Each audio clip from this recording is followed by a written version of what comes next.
في زبون اللي هو بقول لك طلب كمون، عايز واحد كمون. احكي لي بقى عن اغرب زبون طلب حاجه حصلت لك في القهوه. في زبون اللي هو بقول لك طلب كمون، عايز واحد كمون. يا عم آه. كمون ازاي؟ اه كمون. طب يا عم الكمون ده بالشرب يعني عادي كده؟ قال لك كمون. تغليه ميه مغليه وتشرب كمون. كمون مغلي. ده يعني طب اعمل لك مش يعني بملح ولا اعمل لك بسكر؟ مش عارف. طب لما كمون طبعا خسس. ممكن واحد يخش عليك بقى كده يقول لك انت اعمل لي انا مش كوبايه ورق لورا مثلا.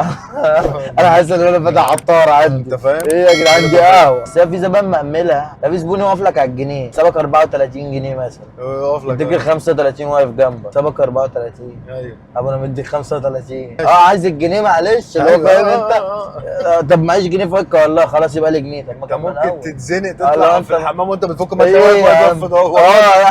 ده جنيه يا اخويا. يبص كده انت في زبون بتعمل ايه؟ مأمل، امسك كده طيب. أيوة. اصبر ثانية امسك بس.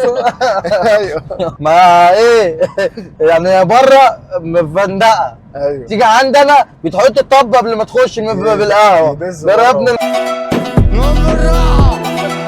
وكل واحد عارف نفسه نيتي، كل واحد عارف نفسه. اللي عليه فلوس يجيبها عشان اللي ليه فلوس ايه يا عم فتحي؟ طالبها يا باشا. ايوه انا بقول مش هقولها تاني. مش عايز اقول اسامي. آه. محمود شعبطه ابراهيم قلاوز